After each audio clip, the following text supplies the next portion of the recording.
नमस्कार, मैं हूं शुभम और वर्ल्ड वाइड एक में आपका स्वागत है। दोस्तों, जब कभी भी बैंक से आप डेबिट कार्ड या क्रेडिट कार्ड इशू कराते हैं तो बैंक वाले आपको 3 तरह का कार्ड इशू करते हैं। या तो होता है मास्टर कार्ड, या होता है रुपे कार्ड, या फिर वो होता है वीज़ा कार्ड।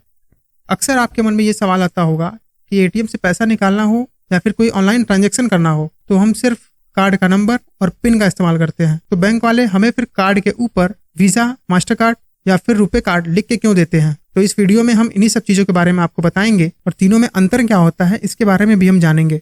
आजकल डिजिटल के इस दौर में हम सभी कैशलेस या ऑनलाइन पेमेंट करना चाहते हैं। इसके लिए हम या तो डेबिट कार्ड या फिर क्रेडिट कार्ड का इस्तेमाल करते हैं। आपके पास चाहे डेबिट कार्ड हो या क्रेडिट कार्ड, उसका इस्तेमाल या तो आप एटीएम मशीन में या फिर किसी पीओएस मशीन में करते हैं, या फिर कोई ऑनलाइन पेमेंट करना हो तो आप कार्ड का इस्तेमाल करते हैं।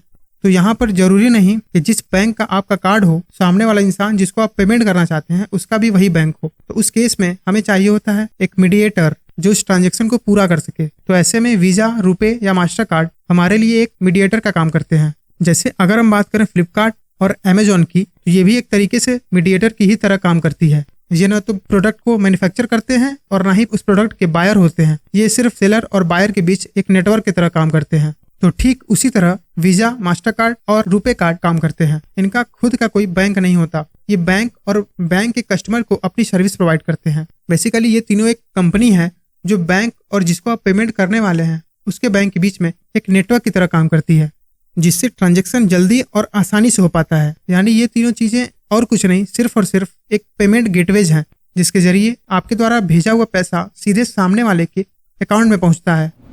वीजा कार्ड और मास्टर कार्ड ये दोनों ही एक विदेशी पेमेंट गेटवेज हैं जो दुनिया भर के अधिकांश बैंकों को अपने कार्ड के द्वारा पेमेंट गेटवे की सुविधा मुहैया कराते हैं। अगर हम बात करें वीजा कार्ड की, तो इसकी शुरुआत साल 1958 में की गई थी, जबकि मास्टर कार्ड को साल 1966 में शुरू किया गया था। वीजा कार्ड सबसे पुरानी पेमेंट सिस्टम है। वहीं दूसरी ओर अगर हम मास्टर कार्ड की बात करें तो इसको मार्केट में थोड़ा लेट इंट्रोड्यूस किया गया था, लेकिन ये दुनिया भर में हमेशा से सबसे ज्यादा इस्तेमाल किए जाने वाला नेटवर्क में से एक रहा है। वीजा कार्ड और मास्टर कार्ड 200 से भी अधिक देशों में एक्सेप्ट किया जाता है। वीजा कार्ड और मास्टर कार्ड ये दोनों ही इंटरनेशनल कार्ड होने की वजह से हर जगह आप इस कार्ड के जरिए पेमेंट कर सकते हैं। ये दोनों एक विदेशी गेटवेज होने के कारण इनकी प्रोसेसिंग फीस ज्यादा होती है। मास्टर कार्ड और वीजा कार्ड एक अमेरिकन कंपनी है और जब हम इसके कार्ड को इस्तेमाल करते हैं तो डेटा प्रोसेसिंग और वेरिफिकेशन उस कंपनी के सर्वर पर ही होता है, जिसके कारण इनकी प्रोसेसिंग थोड़ी स्लो हो जाती है। डिजिटल पेमेंट के बढ़ते क्रेज को देखते हुए भारतीय गवर्नमेंट ने सोचा कि भारत खुद हमारा इतना बड़ा मार्केट है, क्यों ना हमारा खुद का कोई पेमेंट गेटवे सिस्टम हो, जिससे लोगों का प्रोसेसिंग फीस भी कम लगेगा और डेटा प्रोसेसिंग में जो समय लगता है वो भी कम लगेगा। तो ऐसे में दुनिया भर में फैले वीजा कार्ड और मास्टर कार्ड के मोनोपोली को कंट्रोल करने के लिए 20 मार्च 2012 को एनपीसीआई यानी national payments corporation of India rupee payment को लॉन्च किया, जिसको शॉर्ट में रुपे कहा जाता है।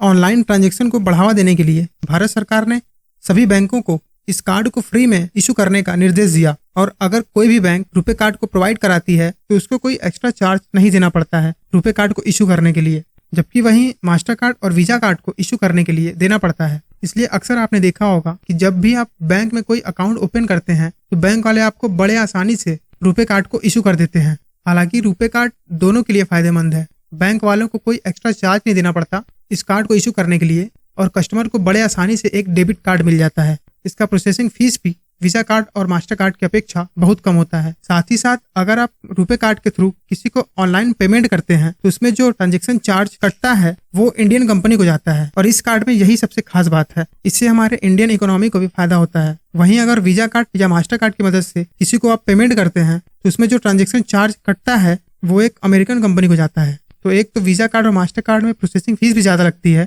दूसरी तरफ जो फीस लगती है वो अपने इंडियन गवर्नमेंट को न जाकर एक विदेशी कंपनी के पास जाता है। भारत सरकार अब डिजिटल इंडिया को ज्यादा से ज्यादा प्रमोट कर रही है। अभी हाल ही में प्रधानमंत्री जनधन योजना के तहत जितने भी अकाउंट खोले गए उसमें सभी को रुपे कार्ड ही दिया गया, जिसके जरिए डिजिटल पेमेंट को और बढ़ावा मिलेगा। भारत में ऐसे भी लोग रहने वाले हैं जो शायद वीजा कार्ड या मास्टर कार्ड को ले ही ना पाते, क्योंकि बैंक उनको देगा नहीं, क्योंकि उसके लिए आपको एक मिनिमम रिक्वायरमेंट मेंटेन करना पड़ता है और बैंक आपका मंथली और एनुअली ट्रांजैक्शन देखने के बाद ही आपको वीजा कार्ड या मास्टर कार्ड इशू करता है। तो इस केस में वो लोग ऑनलाइन पेमेंट या कहें डिजिटल पेमेंट का इस्तेमाल कभी न कर पाते। ऐसे में रुपे कार्ड उनको बड़े आसानी से मिल जाता है और वो लोग इस रुपे कार्ड को एक डेबिट कार्ड की तरह कहीं भी इस्तेमाल कर सकते हैं। अब अगर हम बात करें सबसे बड़े डिफरेंस की, तो रुपे कार्ड बाहर के कुछ देशों को छोड़कर सिर्फ और सिर्फ इंडिया भर में ही एक्सेप्ट किया जाता है। अगर बात करें वीजा कार्ड और मास्टर कार्ड की, तो ये लगभग सभी देशों में एक्सेप्ट किया जाता है।